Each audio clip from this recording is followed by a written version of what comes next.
नमस्कार दोस्तों, आप सभी का अपना गुरुजी यूट्यूब चैनल पे स्वागत है। साथियों, जैसे कि आज हम अगला जो बिंदु हम पढ़ने वाले हैं, वर्ण वर्ण विचार वर्णमाला के बारे में पढ़ रहे हैं और ये माहेश्वरी सूत्रों के अनुसार वर्णमाला आज हम पढ़ने वाले हैं।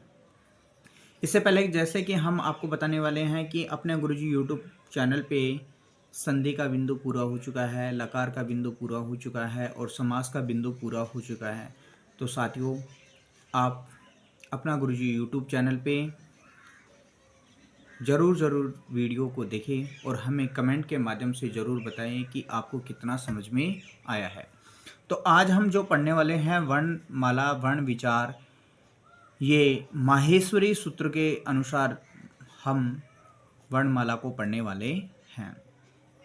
तो जैसे कि हम बात करते हैं स्वरों के बारे में, तो स्वर और व्यंजन वर्णों के बारे में बात करते हैं। तो हम स्वरों को जैसे अच्छ बोलते हैं, स्वर अच्छ, ये कुल अगर स्वरों की बात करेंगे तो 13 होते हैं। कुल स्वरों की बात करते हैं तो 13 स्वर होते हैं। पर जैसे हम माहेश्वरी सूत्र के अनुसार लेते हैं तो ये 9 स्वर होते हैं। माहेश्वरी सूत्र के अनुसार ये 9 स्वर होते हैं। देखते हैं हम कौन कौन से होते हैं। जैसे कि ए, ई, उ,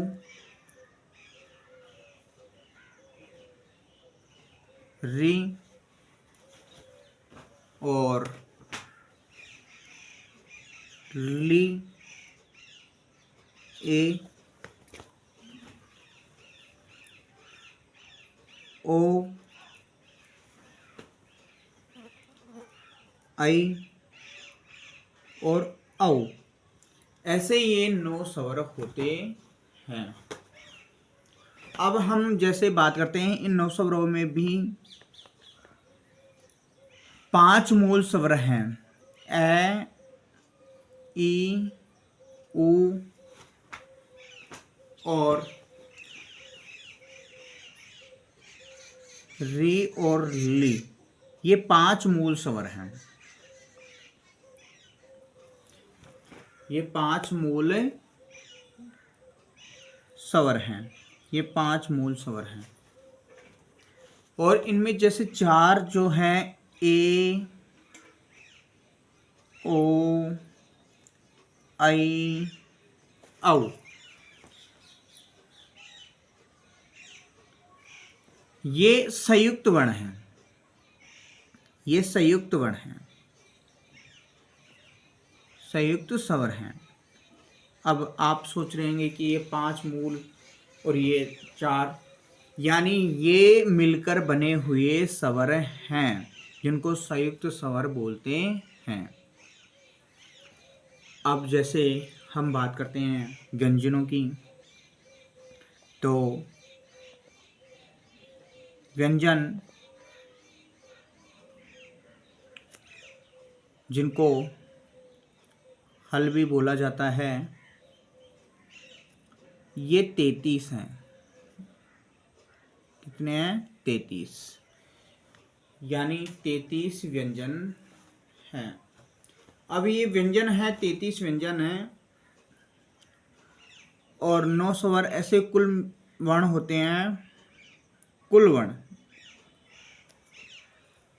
वर्ण यानी 42 हो गए। 33 और 9 42 वर्ण होते हैं। अब जैसे हम बात करने वाले आगे इन वर्णों की,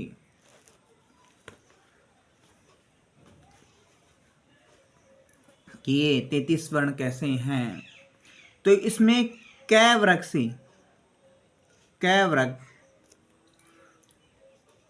चै वर्ग, टै वर्ग, तै वर्ग और पै वर्ग लास्ट में, जैसे कि पै,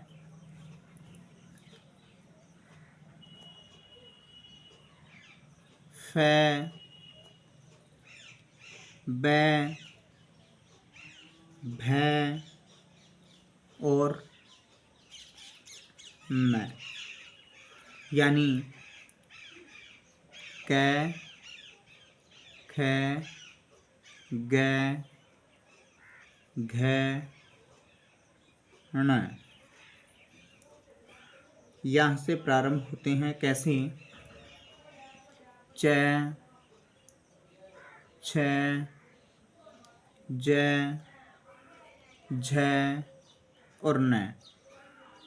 अब देखते हैं हम ये कुल वर्ण कितने होते हैं। टै,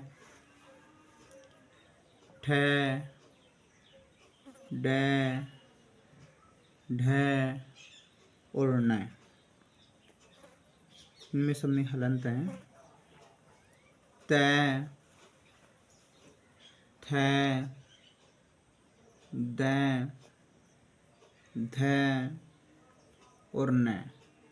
ऐसे कुल मिलाकर ये 25 वर्ण हो गए। कितने वर्ण हो गए? 25 हो गए। अब इन 25 वर्णों को स्पर्श वर्ण भी बोलते हैं। स्पर्श वर्ण या दूसरे शब्दों में कह सकते हैं स्पष्ट वर्ण भी बोलते हैं। स्पर्श या स्पष्ट वर्ण भी बोलते हैं या न्याय प्रत्याहार भी इनको बोला जाता है, या इनको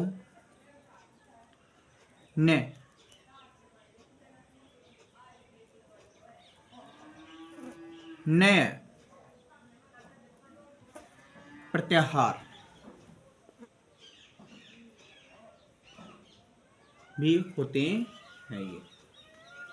ये स्पर्श वर्ण, स्पष्ट वर्ण यानी कैसे लेकर मैं तक होते हैं 33 वर्णों में। अब देखिए इसमें 4 जो वर्ण होते हैं, जैसे ऊष्म वर्ण कौन से होंगे?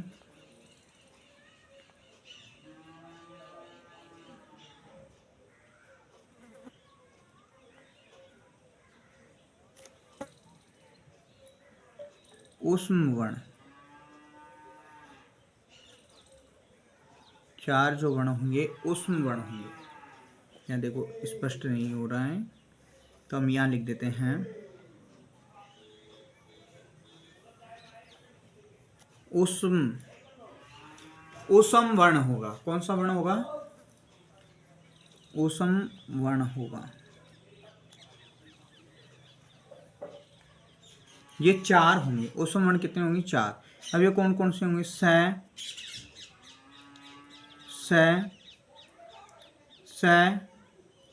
है, सै है, ये 4 वर्ण होंगे।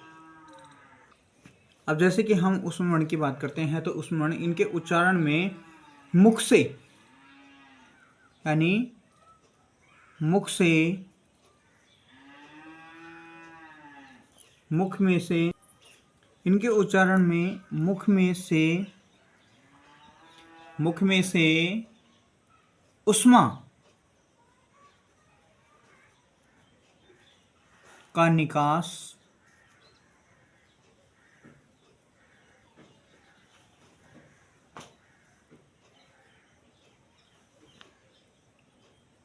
होता है।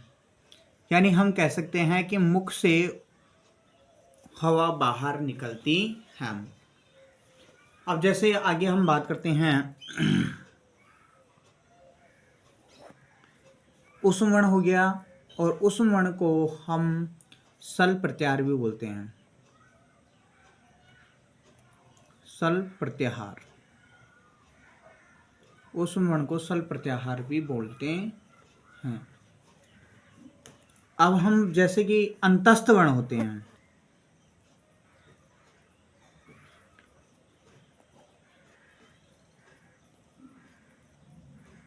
ये भी 4 होते हैं और इनको यण वर्ण भी बोलते हैं। यण प्रत्याहार भी बोलते हैं। अब ये 4 अंतस्थ वर्ण कौन कौन से होते हैं? य, व, र, ल।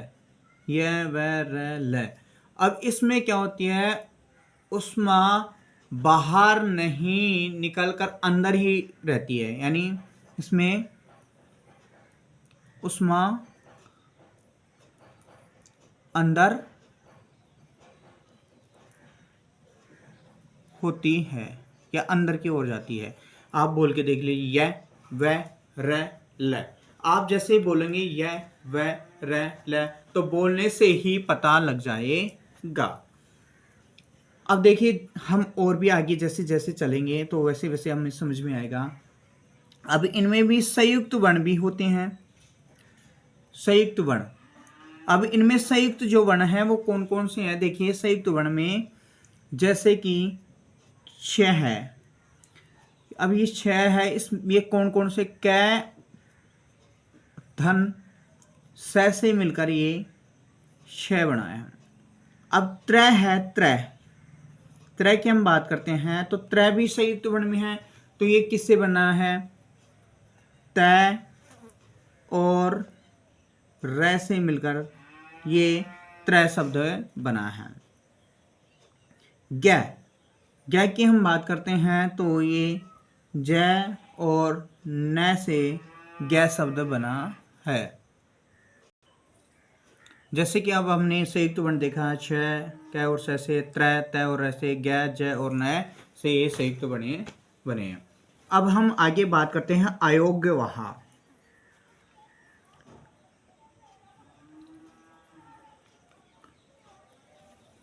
अयोग्यवाह जो वर्ण होते हैं वो वर्ण ऐसे वर्ण होते हैं जिनका चिन्ह पाठ सामान्य वर्ण में नहीं होता है, फिर भी लेकिन वह उच्चारण में प्रयुक्त होते हैं, यानी ये उच्चारण में ही इनका प्रयोग किया जाता है अयोग्यवाह वर्णों का। जैसे कि हम इसमें है अनुस्वार। अनुस्वार होता है, अनुस्वार जैसे ये होता है अह, तो इसका उच्चारण में प्रयोग किया जाता है। जैसे अ के बाद में स्थित जो चिन्ह होता है ना, किसके बाद में होता है, ये अ के बाद में होता है ये स्थित चिन्ह, ये अनुस्वार में आता है। दूसरा जो है विसर्ग, दूसरा क्या है विसर्ग। अब देखिए विसर्ग ये होता है अह। अब इसमें भी क्या है कि अ के बाद में स्थित जो चिन्ह होता है वो क्या होता है विसर्ग, और इसको जैसे हम पढ़ते हैं उसमें है की ध्वनि का उच्चारण होता है, ये विसर्ग होता है। अब इसमें आगे हम और बात करते, जैसे कि आगे देखते हैं इसमें और अयोग्यवाह वर्णों में अर्ध विसर्ग की, अर्ध विसर्ग की बात करते हैं। अर्ध विसर्ग में जैसे दो हैं, अर्ध विसर्ग के दो प्रकार हैं। कितने प्रकार हैं, दो प्रकार हैं अर्ध विसर्ग के, दो प्रकार हैं। जैसे कि एक तो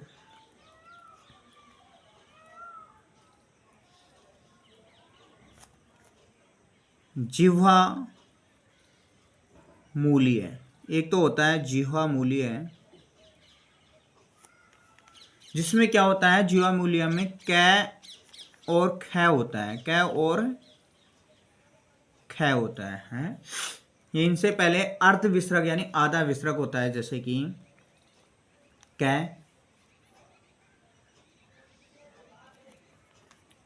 और ख, ये अर्ध विसर्ग होता है। दूसरा होता है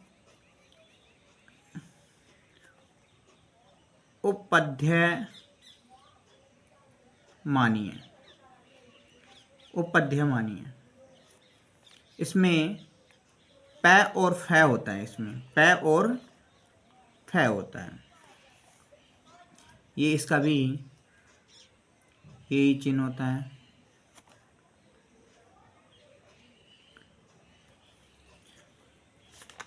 अब जैसे कि और फिर इसमें और भी जैसे वर्णों की बात करते हैं तो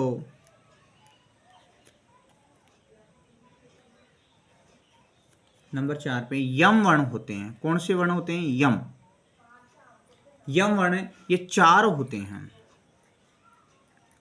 यम वर्ण चार होते हैं। जैसे कि कोई भी, इनको बोलते हैं द्वितीय रूप भी बोलते हैं, यम को बोलते हैं द्वितीय रूप,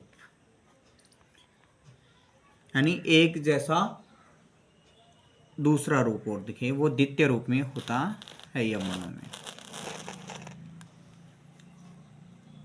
जैसे इसका एक उदाहरण मैं आपको देख के बताता हूं, जैसे पली, ककनी, पली, ककनी। अब इसमें यह वर्ण में कैसे होता है, जैसे कै के बाद में कै आ रहा है, डबल रूप हो रहा है, तो इसमें पहले कै जैसा ही द्वितीय वर्ण को यम वर्ण कहा जाता है, द्वितीय वर्ण को यम वर्ण कहा जाता है। अब जैसे कि हमने ये देखा था महर्षि सूत्रों के अनुसार, अब हम पाणिनीय शिक्षा के अनुसार देखते हैं। पाणिनीय के अनुसार देखते हैं, पाणिनीय के अनुसार हम देखते हैं वर्णों की संख्या। पाणिनीय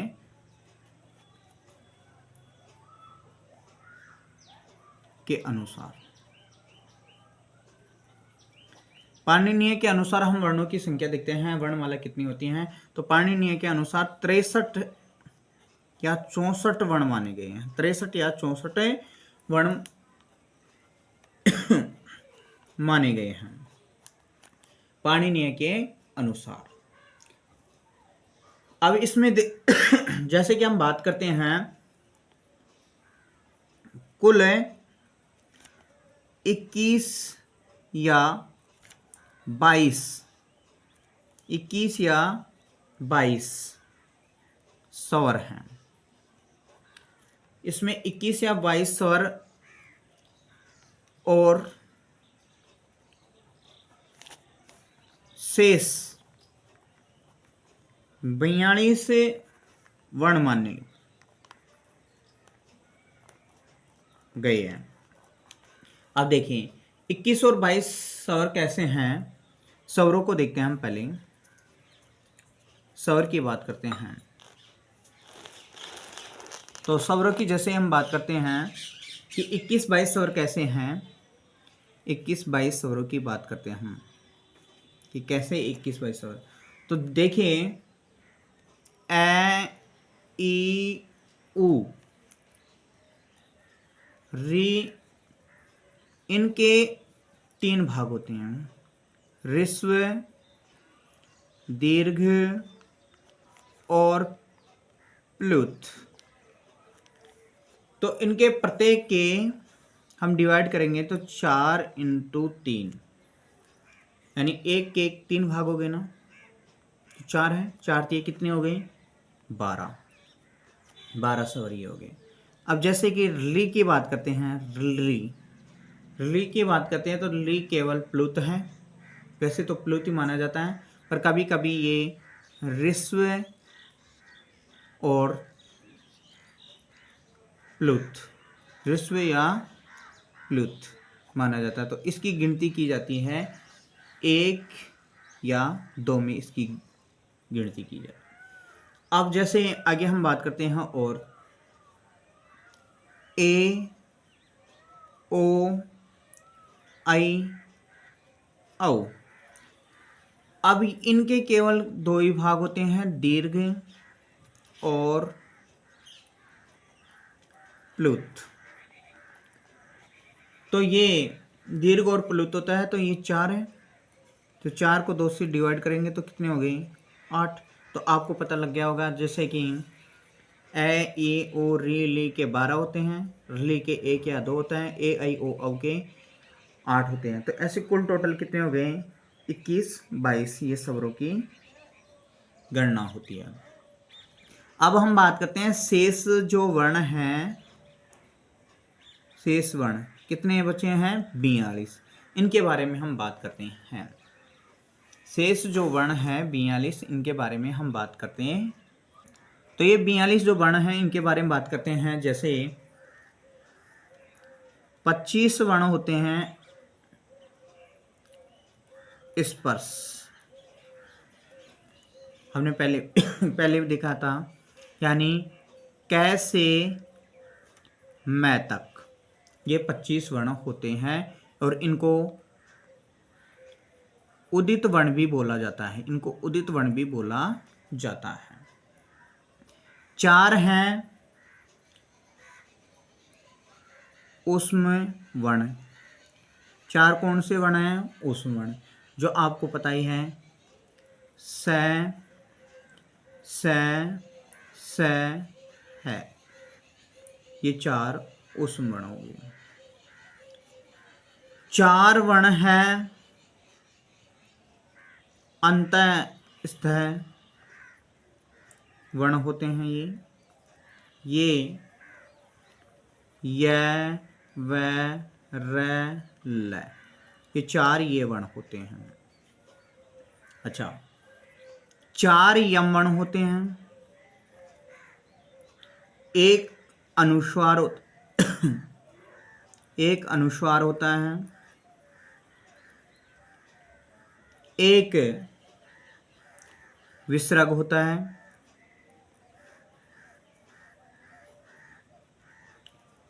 एक अनुस्वार होता है, एक विसर्ग होता है। आगे जैसे हम बात करते हैं, एक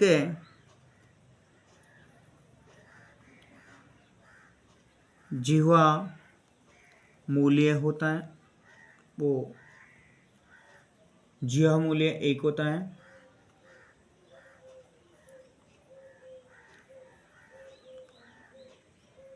वो पद्यम मानीय भी एक ही होता है, वो पद्यमानी भी एक होता है। और एक होता है धु स्पष्ट।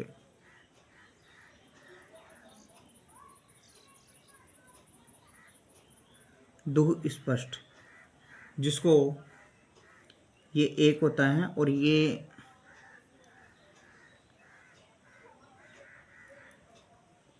वर्ण होता है ल, जिसको ल की ये वैदिक प्रक्रिया में ड से पहले तथा बाद में स्वर होने पर ड के स्थान पर ये दो स्पष्ट वर्ण का प्रयोग किया जाता है। ऐसे आपने देख लिया होगा पाणिनीय शिक्षा के अनुसार कुल 63-64 वर्ण कैसे हैं होते हैं, और माहेश्वरी सूत्रों के अनुसार ये स्वर कितने होते हैं।